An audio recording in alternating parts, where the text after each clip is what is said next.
dari sambungan ini melibatkan neurotransmitter. Jadi ada di otak kita itu ujung-ujung kabelnya itu zat kimia yang akan menyambung-nyambungkan kabel lain, membentuk memori, membentuk informasi, membentuk daya ingat, dan sangat cepat. Maka sering sambungan ini karena prosesnya kimia dan dia cepat akhirnya jadi proses listrik, maka dia bentuknya ya seperti ini, listrik. Jadi di otak kita sebetulnya proses listrik. Maka kadang-kadang kita rasa otak kita panas, betul itu? Atau sedikit koslet pernah kita rasa? Nah itu karena listrik di otak kita ini yang muncul gitu. Ya, untung di otak manusia ini supaya tidak jadi loncatan koslet yang luar biasa, ini dibalur dengan lemak atau kolesterol. Ya. Jadi kolesterol memang yang terbanyak di tubuh manusia itu adalah di otak. Ya. Apek sedikit karena saya memang awalnya adalah dokter yang menangani narkoba, sehingga akhirnya belajar juga bagaimana mencegahnya ya, lewat keterangan keluarga. Dan kenapa narkoba masuk ke dalam otak? Karena komposisi narkotika, psikotropika, dan bahan adiktif ini adalah zat yang apabila masuk ke dalam tubuh, dia cari kolesterol paling banyak. Dan kolesterol paling banyak itu di otak. Tapi penting kolesterol di otak untuk otak kita loncatan listriknya tidak koslet. Jadi kalau makan tetap boleh ada kolesterol sedikit. Ya, yang penting tidak lebih 200. Makanya waktu suami saya tanya kalau saya makan kolesterol atau makan coto di sini, dia tanya kenapa makan coto? Supaya tidak koslet lagi. Ini baiknya. Jadi begini, sambungan ini 1 detik 2 juta sambungan yang tertangkap oleh mata, telinga, hidung, lidah, mulut, seluruh permukaan kulit. Ini sudah slow motion, ini terjadi cepat sekali. Ya. Jadi apa yang dilihat, apa yang didengar, apa yang dikejar, apa yang dihidup, apa yang diucapkan, apa yang ditangkap oleh seluruh tubuh terjadi sambungan dan membentuk memori. Ya, membentuk, memasukkan data-data, ya data-data di situ. Dan dalam proses, ya memasukkan data atau dalam proses untuk data-data ini, ingatan kita menjadi lebih baik, rupanya harus diulang-ulang. Ya, itulah makanya dalam proses belajar dalam pendidikan kita harus ulang-ulang supaya sambungannya makin kuat, makin jadi makin ingat. Ya. Jadi harus murojaah supaya makin kuat sambungannya ini. Ya. Itu bagaimana saja mulai dari tingkat SD sampai perguruan tinggi sudah harus masuk ada materi NLP ya, harus ada evaluasi agar kita belajar kembali membaca kembali. Ya. Allah saja minta kita istiqomah dalam menegakkan ibadah khusus, sholat yang diulang-ulang, puasa yang diulang-ulang, zakat yang diulang-ulang, agar apa?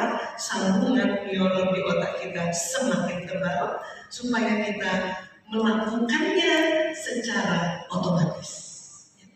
Dan ini juga yang dipakai teknik ini di dalam komputer. Hanya bedanya nanti disettinglah dalam komputer itu pekerjaan-pekerjaan yang monoton sehingga yang monoton bisa diwakili oleh komputer ini. Diharapkan sebetulnya kita yang manusia ya punya ide lagi, punya inovasi lagi untuk bikin karya baru lagi. Maksudnya sebenarnya seperti itu. Ya, jadi kita diharapkan tidak bertuhan juga kepada si komputer yang buatan karya manusia. Ya. Yang luar biasa adalah di dalam otak manusia kita perlu juga memasukkan prinsip-prinsip kehidupan. Karena tadi untuk bisa teknologi ini dimanfaatkan dengan baik dan meminimalkan negatifnya adalah etika, ya, patokan prinsip-prinsip. Maka di dalam otak ada namanya prefrontal cortex di belakang dahi.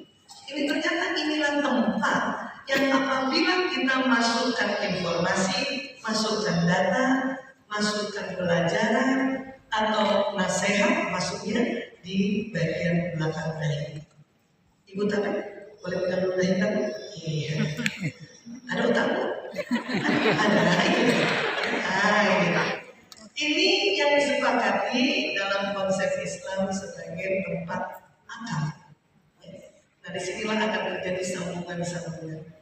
Maka tentu supaya ketahanan keluarga ini tetap betul-betul ya sangat prinsip kepada anak-anak, kita diminta sebagai orang tua bantu anak untuk mengisi prefrontal cortex dengan mengaji dan mengkaji apa yang Allah mau ya, tentang kehidupan ini ya, peran fungsi tentunya bertahap-tahap sama kita juga kita masukkan di otak kita apa sebetulnya yang Allah mau saya sebagai istri, sebagai suami ya, sebagai dokter, sebagai polisi, sebagai ya, mujahid. Dan inilah mengapa pentingnya semua wadah-wadah untuk kita belajar. Dan untuk di Indonesia, menurut saya, majelis taklim untuk kita khususnya ibu-ibu atau perempuan ini wadah yang luar biasa, keren banget dan bisa diduplikasi secara cepat dan juga bisa diduplikasi secara ya merata. Luar biasa. Boleh tepuk tangan buat majelis. Karena dulu seingat saya waktu saya masih muda-muda, majelis taklim itu masih sangat sedikit. Ya. Kemudian waktu itu karena sekolah di Al-Azhar, saya ingat pentingnya setiap hari untuk belajar. Rupanya untuk memasukkan ilmu ini. Supaya apa? Supaya kita punya memori prinsip-prinsip. Apalagi yang kita harus masukkan aqidah Islam.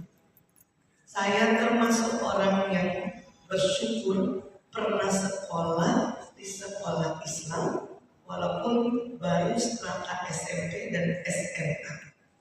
Ya. Itu saya bersyukur sekali. Kenapa? Karena ternyata pada saat kita bersekolah, apalagi di masa-masa basic ini, di tempat umum atau di tempat-tempat yang sekuler, maka dikhawatirkan sambungan neuron yang masuk di akal kita atau anak-anak atau saya katakan, maka sambungannya adalah memori-memori yang sekuler yang membedakan antara ya ilmu pengetahuan dan aktivitas Islam yang bahasanya. Dan yang unik bukan hanya di otak saja terjadi sambungan, rupanya di kolbu. Dan bicara kolbu itu merujuk organnya adalah jantung.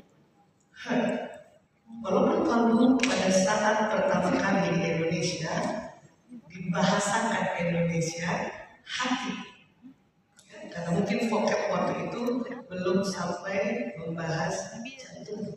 Ya.